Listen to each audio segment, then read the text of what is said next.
이순신을 구한 목숨을 건 상소. 임진왜란의 영웅, 백전백승의 신하 이순신.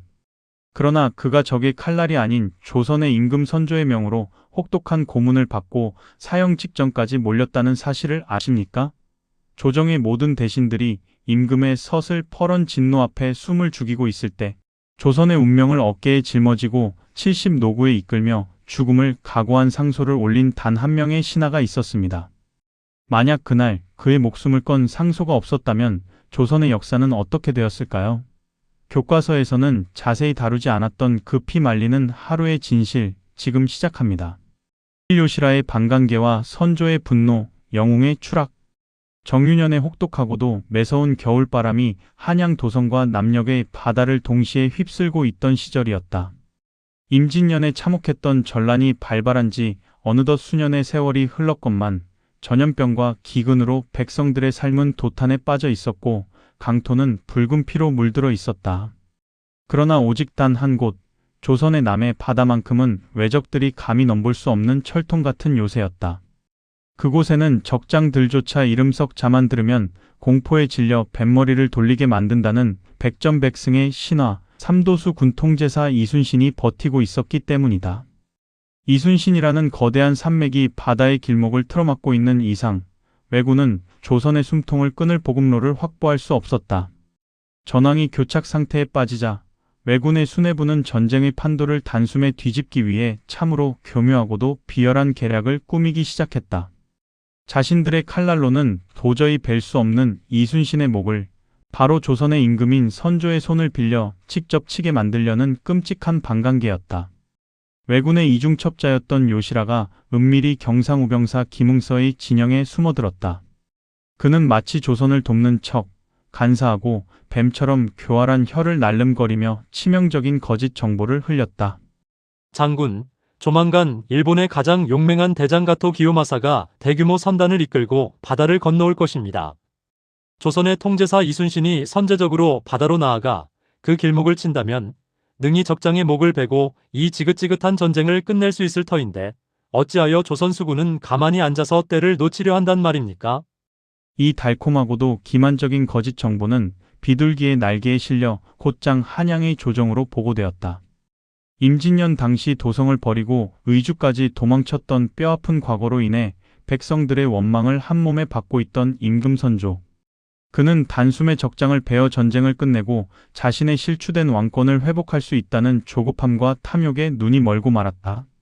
선조는 앞뒤를 잴 것 없이 즉각 통제사 이순신에게 어명을 내려 부산 앞바다로 출진할 것을 명했다. 그러나 평생을 바다와 함께 호흡하며 물길의 흐름과 적의 교묘한 함정을 누구보다 날카롭게 꿰뚫어보고 있던 이순신은 그 어명이 수군 전체를 돌이킬 수 없는 사지로 몰아넣는 함정임을 단번에 간파했다. 한산도 통제영의 낡은 망루에 홀로 선 이순신은 매섭게 몰아치는 겨울 바다의 파도를 바라보며 깊은 고뇌에 잠겼다. 이것은 필시적이 파놓은 함정이다. 부산 앞바다의 지형은 험악하고 물길은 우리에게 불리하다. 적은 이미 섬 곳곳에 복병을 숨겨두고 우리가 나오기만을 기다리고 있을 터. 만약 어명에 따라 무리하게 출진한다면 조선이 피땀 흘려 재건한 수군은 하루아침에 전멸을 면치 못할 것이다. 장수된 자로서 어찌 임금의 명이라 하여 귀한 병사들의 목숨을 헛되이 바다에 버릴 수 있단 말인가. 바다를 잃으면 곧 조선을 잃는 것이다. 결국 이순신은 신중을 기하며 출진을 미루는 결단을 내렸다. 그것은 오직 나라와 백성을 지키기 위한 구국의 결단이었으나 그의 숭고한 충정은 선조의 억눌린 분노라는 거대한 불길의 폭약과도 같은 기름을 붓는 꼴이 되고 말았다. 백성들이 자신보다 이순신을 더욱 우러러보고 칭송한다는 사실에 내심 끔찍한 시기심과 열등감을 품고 있던 선조는 이순신이 감히 자신의 지엄한 어명을 거역했다는 사실에 이성을 잃고 극도로 격분했다. 설상가상으로 호시탐탐 이순신의 자리를 노리며 공명심에 불타오르던 원균마저 조정에 이순신을 헐뜯는 거짓 장계를 올리며 파국을 재촉했다. 이순신은 조정을 기만하고 임금을 업신여기고 있소이다. 소신에게 통제사의 직을 주신다면 당장이라도 바다로 나아가 가토의 목을 베어 바치겠나이다. 당장 이순신을 잡아들여 군율의 지엄함을 보여야 하오. 이순신이 감히 과인의 명을 거역하고 적을 놓아주었단 말이냐. 그놈이 백성들의 칭송을 믿고 방자하게 구는 꼴을 더는 볼 수 없다. 당장 금부도사를 내려보내 그 오만한 자를 압송하라. 선조의 이성을 잃은 목소리가 텅 빈 편전에 쩌렁쩌렁 울려 퍼졌다. 단 한 번의 패배도 없이 조선을 지켜낸 백전백승의 영웅이 적의 총탄이 아닌 자신이 그토록 충성을 바친 주군의 시기심에 의해 한순간에 대역죄인의 누명을 쓰고 끝없는 나락으로 추락하는 비극의 서막이었다. 얼마 뒤 한양에서 남쪽 끝 한산도까지 질주해 내려온 금부도사의 거친 포승줄이 이순신의 몸을 올감했다. 죄인을 호송하는 나무 수레인 함거에 실린 이순신은 차가운 겨울비가 내리는 형장을 향해 길을 나섰다. 남의 바다를 호령하던 조선의 늙은 호랑이는 그렇게 날개가 꺾인 채 덜컹거리는 함거에 실려 한양으로 압송되었다. 소식을 듣고 몰려든 백성들은 길가에 엎드려 가슴을 치며 통곡했고 피눈물을 흘리며 수레의 바퀴를 붙잡았다. 그러나 이순신은 변명 한마디 없이 묵묵히 고개를 돌려 멀어지는 남의 바다를 눈에 담을 뿐이었다. 그의 등 뒤로 주인을 잃은 바다가 구슬프게 통곡하듯 거센 파도를 일으키고 있었다. 의금부의 혹독한 고문, 침묵하는 조정. 한양 도성 한복판, 햇빛조차 제대로 들지 않는 의금부의 차갑고 퀴퀴한 지하 감옥. 굵은 빗방울이 무심하게 처마를 때리는 소리 사이로 인간이 낼 수 있는 가장 처절하고 끔찍한 비명소리가 육중한 돌담을 넘어 새어나오고 있었다. 수많은 해전에서 외적의 조총과 불화살 앞에서도 눈 하나 깜짝하지 않으며 태산처럼 버티고 서 있던 이순신. 그런 그가 지금 평생을 바쳐 지켜낸 조국의 심장부에서 피투성이가 된 채 끔찍한 형틀에 묶여 있었다. 그의 백색 옷은 이미 붉은 피로 형체를 알아볼 수 없을 만큼 처참하게 물들어 있었다. 내 죄를 네가 알렸다. 한남 무장 주제에 감히 주상 전하의 지엄한 어명을 거역하고 군기를 문란케 한 죄, 임금을 기만하고 조정을 능멸한 죄를 당장 자백하지 못할까. 내 놈이 반역을 도모한 것이 아니냐. 신문관의 날카로운 호통과 함께 형리들의 잔혹한 매질이 끊임없이 이어졌다. 피가 튀고 살점이 떨어져 나가는 무자비한 고문이었다. 숯불에 벌겋게 달궈진 인두가 그의 살갗을 지지며 매캐한 연기를 피워 올렸고 두 다리를 묶고 비트는 줄이 틀림에 굵은 정강이 뼈가 당장이라도 부러질 듯 기괴하게 휘어지는 고통이 온몸의 신경을 갈갈이 찢어 놓았다. 숨을 쉴 때마다 입에서 검붉은 핏덩이가 왈칵 쏟아져 내렸다. 그러나 이순신은 몸이 갈기갈기 찢겨나가는 극한의 고통 속에서도 결코 비굴하게 목숨을 구걸하거나 거짓 자백을 입에 올리지 않았다. 내 한 몸이 찢겨 죽는 것은 전장에 나설 때부터 이미 각오한 바 조금도 두렵지 않다. 허나 내가 이 잔혹한 고문을 견디지 못하고 억울한 죄를 덮어 쓴다면 저 남의 바다에 남겨진 내 병사들과 백성들은 어찌 된단 말인가. 70이 넘으신 늙으신 어머니는 아들의 옥살이 소식을 듣고 천리길을 배를 타고 올라오고 계신다 들었는데 어머니, 이 불효자를 어찌 용서하시려나이까. 이순신은 어금니가 부서져라 이를 꽉 깨물고 모진 고통을 견뎌냈다. 의식이 흐려질 때면 수장된 부하들의 얼굴과 붉게 타오르던 한산도의 앞바다를 떠올리며 스스로를 다잡았다. 그러나 편전에 앉은 선조의 진노는 좀처럼 식을 줄을 몰랐다. 오히려 이순신이 고문 속에서도 당당함을 잃지 않자 선조의 열등감과 광기는 통제할 수 없는 지경에 이르렀다. 이순신이 아직도 자신의 죄를 인정하지 않는단 말이냐. 임금을 속이고 적을 놓아준 이순신의 죄는 천지에 용서받을 수 없는 대역죄다. 속히 국문을 끝내고 그놈의 목을 베어 저작거리에 내걸어라. 더 이상 그 이름조차 듣기 싫다. 임금의 서슬 퍼런 살기가 편전과 대전을 휩쓸자 조선의 조정을 채우고 있던 수백 명의 대신들은 약속이나 한 듯 무거운 침묵의 늪으로 빠져들었다. 그 누구도 감히 불덩이처럼 달아오른 임금의 진노 앞에 나서서 이순신을 변호하려 하지 않았다. 이순신의 절친한 직위이자 그를 천거했던 영의정 유성룡조차 예외가 아니었다. 붕당 정치의 소용돌이 속에서 반대파들의 표적이 되어 있던 유성룡은 자칫 이순신을 두둔했다가는 남인 세력 전체가 역모로 몰려 참화를 당할 것을 두려워하며 피눈물을 삼킨 채 입을 굳게 다물 수밖에 없었다. 오히려 이순신의 혁혁한 전공을 시기하고 질투하던 서인과 북인의 일부 대신들은 이번 기회에 눈엣 가시 갔던 영웅이 완전히 제거되기를 내심 간절히 바라고 있었다.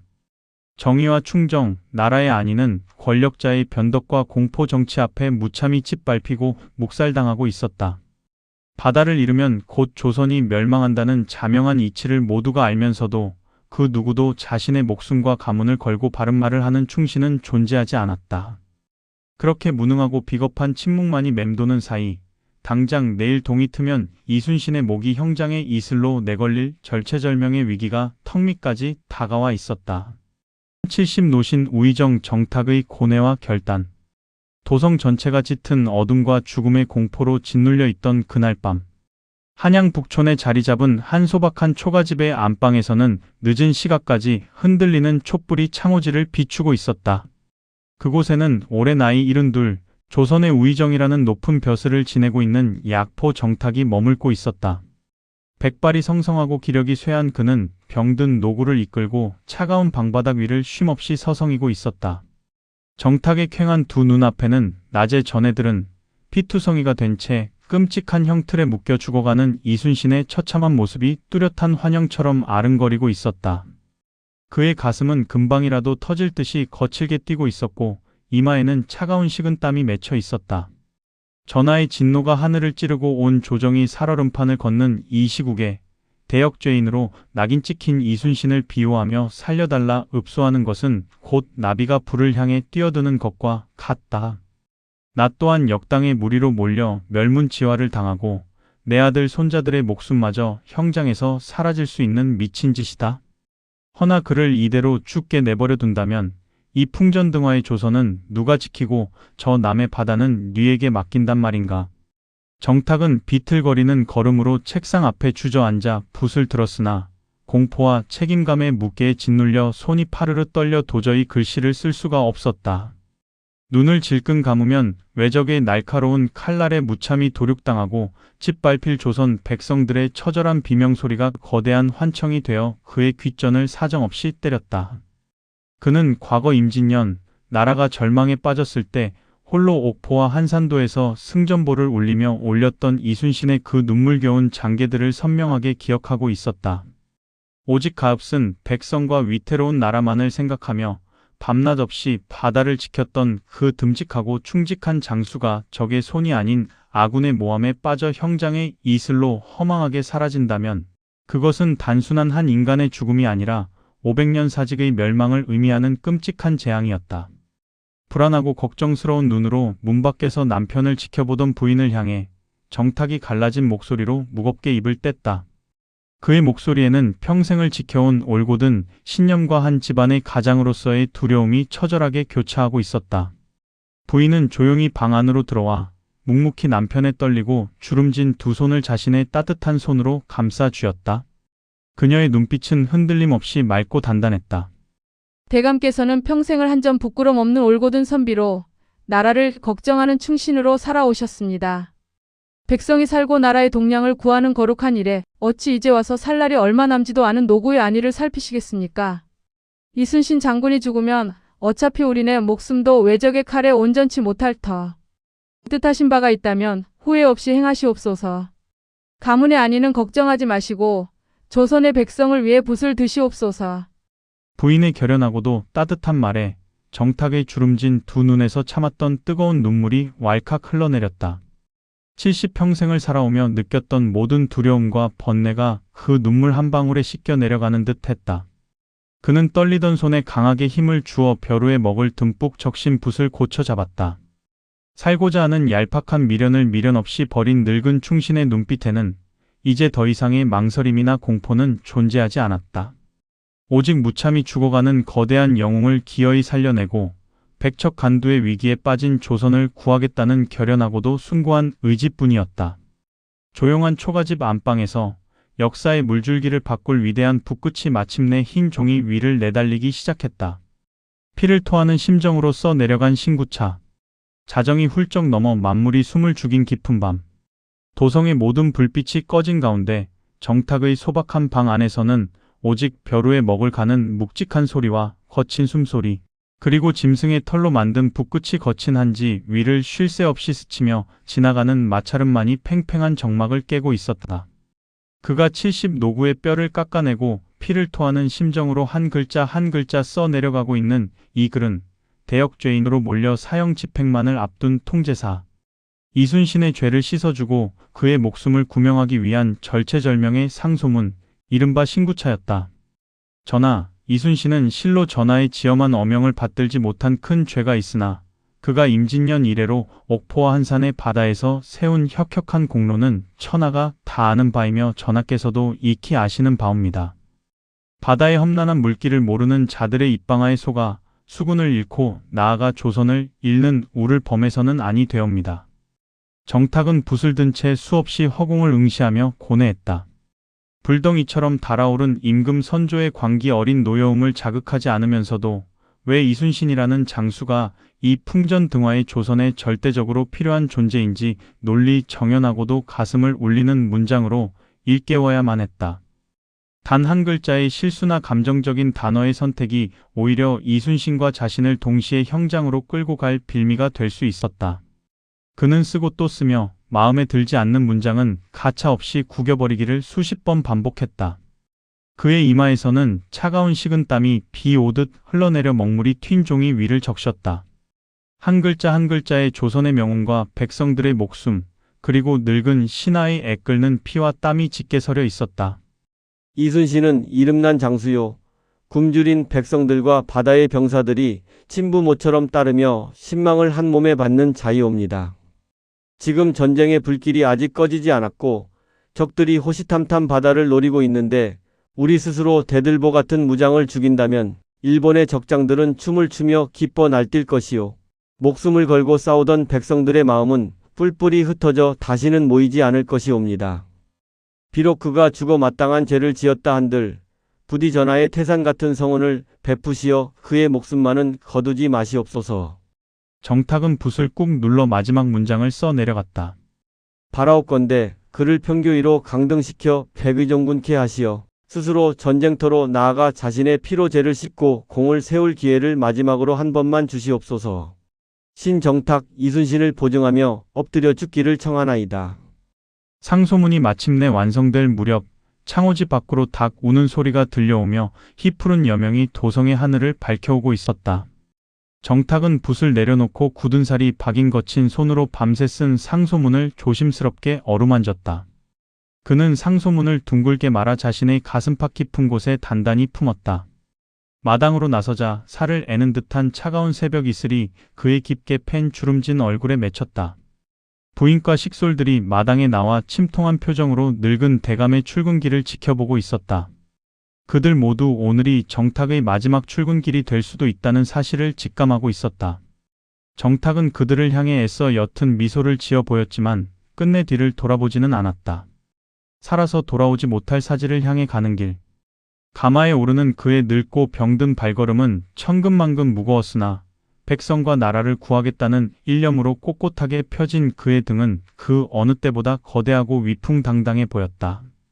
가마꾼들의 무거운 숨소리와 함께 조선의 역사를 바꿀 늙은 충신의 가마가 아침 안개를 뚫고 궐을 향해 나아가기 시작했다.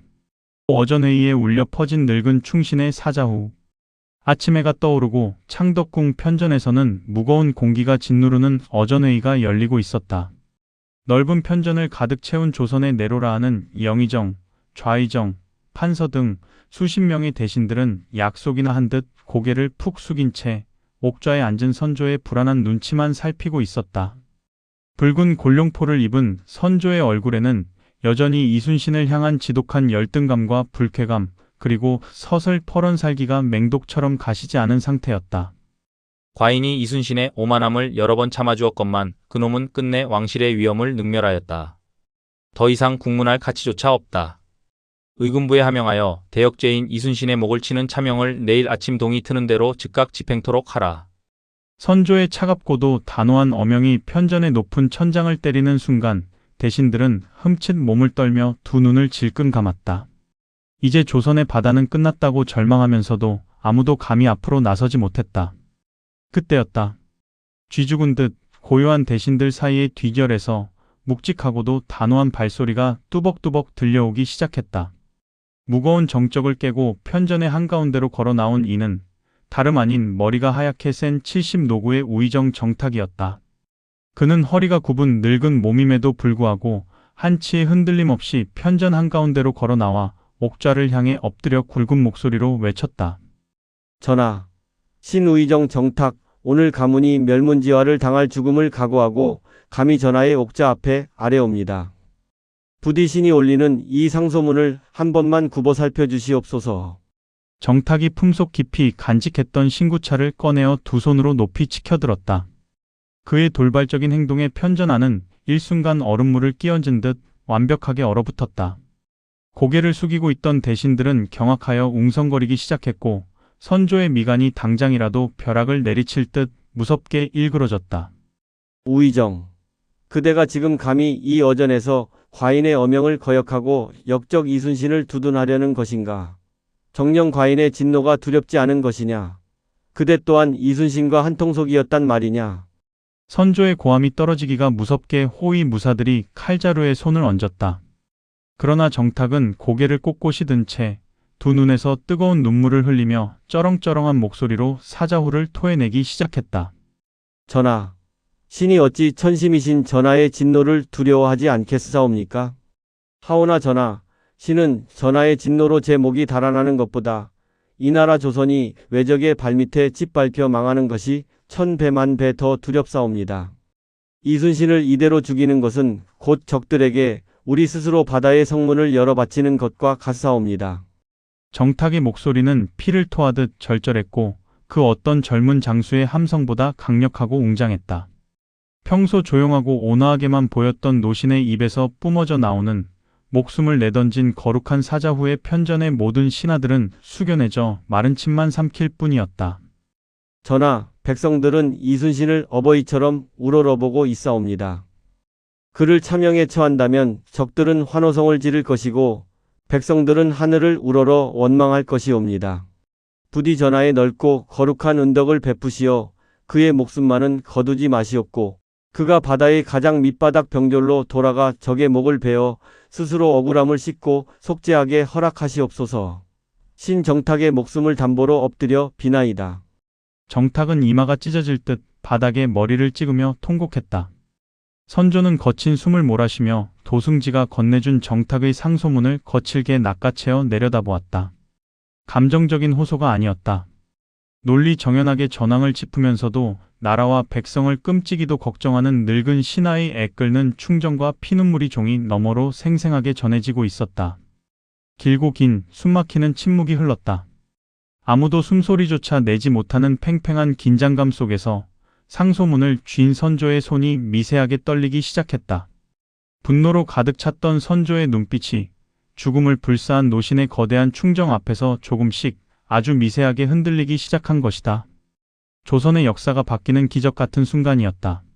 구공문을 나서는 이순신, 백의 종군의 시작. 그로부터 며칠 뒤 의금부의 육중하고 거대한 감옥문이 귀에 거슬리는 마찰음을 내며 육중하게 열렸다. 빛 한 점 들어오지 않는 칠흑 같은 어둠 속 오물과 피비린내가 진동하는 차가운 감방 바닥에 피투성이가 된 채 웅크리고 있던 이순신의 귓가에 뜻밖의 그리고 믿을 수 없는 어명이 메아리쳐 들려왔다. 죄인 이순신은 명을 받들라. 주상 전하께서 우의정 정탁의 뼈를 깎는 충직한 상소를 깊이 해량하시어 윤호하셨다. 이에 너의 사형을 면하고 직함을 거둔 채 백의종군하여 바다에서 스스로 죄를 씻을 것을 명하셨다. 이순신은 멍하니 아주 천천히 고개를 들었다. 온몸의 뼈가 부서지고 살이 찢기는 고통 속에서 내일이면 형장의 이슬로 사라질 줄 알았던 자신이 기적처럼 살아났다는 사실보다 자신을 위해 그 무서운 어전에서 목숨과 가문의 명운을 걸고 상소를 올려준 우의정 정탁이라는 이름 석 자의 가슴이 뜨겁게 미어질 듯이 차올랐다. 금부도사의 부축을 받으며 절뚝이는 걸음으로 감옥 밖으로 걸어 나온 이순신. 한 달 만에 마주하는 눈부신 봄날의 햇살이 그의 얼굴 위로 쏟아져 내렸다. 상처투성이인 깡마른 몸에 걸쳐진 흰 무명옷은 핏자국으로 얼룩져 있었고 당장이라도 쓰러질 듯 위태로워 보였으나 쏟아지는 햇빛을 마주하는 그의 두 눈빛만큼은 결코 꺾이지 않은 여전히 살아 숨쉬는 조선의 호랑이처럼 강렬하게 빛나고 있었다. 한양 도성을 벗어나 다시 남쪽 바다를 향해 길을 나서는 험난한 여정. 찝신을 신은 이순신은 발걸음을 옮기다 말고 멈춰 서서 몸을 돌렸다. 그는 멀리 한양 북촌, 자신을 살려낸 늙은 은인 정탁의 집이 있는 곳을 향해 말없이 하지만 그 어떤 인사보다 깊고 정중한 큰절을 묵묵히 올렸다. 대감의 은혜, 이 못난 무장이 죽어 뼈가 가루가 된다 한들 어찌 그 큰 은혜를 잊으리이까. 대감께서 목숨을 걸고 지켜주신 이 위태로운 목숨, 이제 오직 가엾은 백성과 조선의 바다를 위해 바치고 또 바치겠나이다. 그로부터 몇 달 후 이순신을 몰아내고 통제사 자리를 꿰찼던 원균이 7천량 해전에서 적의 함정에 빠져 대패하며 조선의 수군이 수백 척의 배를 잃고 전멸하다시피 했을 때 조정은 그제야 피눈물을 흘리며 후회했고 백의 종군하며 묵묵히 때를 기다리던 이순신은 다시금 삼도수 군통제사로 임명되어 절망에 빠진 바다로 돌아왔다. 그리고 그는 패배감에 젖은 병사들을 이끌고 칠흑 같은 바다로 나아갔다. 신에게는 아직 12척의 배가 남아있사옵니다. 라는 비장한 장계와 함께 이순신은 단 12척의 낡은 배를 이끌고 명량의 그 거세고 공포스러운 울돌목 물살로 나아가 일본의 정예 함선 133척을 단숨에 박살내는 전세계 해전사상 유례없는 기적, 명량 대첩을 만들어냈다. 만약 그날 임금의 칼날 앞에서도 죽음을 각오했던 72의 늙은 충신 약포 정탁의 결단이 없었다면 어떻게 되었을까? 그가 피를 토하며 밤새워 써 내려간 단 한 장의 상소문 신구차가 없었다면 백전백승의 영웅 이순신은 억울하게 형장의 이슬로 사라졌을 것이고 남의 바다가 뚫린 조선의 역사는 500년을 채우지 못한 채 그곳에서 비참하게 끝이 났을지도 모른다. 전쟁터에서 적의 목을 베는 장수만이 영웅은 아니다. 진정한 충신이자 진정한 영웅이란 권력자의 노여움보다 백성의 안위와 나라의 운명을 더 두려워하고 정의를 위해 기꺼이 자신의 목숨을 던질 줄 아는 자임을 역사는 한 장의 낡은 상소문을 통해 오늘날 우리에게 묵묵하고도 무겁게 증명하고 있다. 억울한 누명을 쓰고 죽음의 문턱에 섰던 성웅 이순신, 그리고 모두가 숨죽인 어전에서 자신의 목숨과 가문을 걸고 그를 살려낸 늙은 충신 정탁. 두 사람의 숭고한 용기가 없었다면 명량 대첩의 기적도 오늘날의 대한민국도 존재하지 않았을지 모릅니다. 때로는 날카로운 칼보다 진심을 담은 한 자루의 붓이 나라를 구하기도 합니다. 오늘 준비한 역사 엑스파일은 여기까지입니다. 이 가슴 뜨거운 이야기가 마음에 와닿으셨다면 구독과 좋아요, 알림 설정 잊지 마시고요. 다음 시간에도 흥미진진한 역사 이야기로 찾아뵙겠습니다. 감사합니다.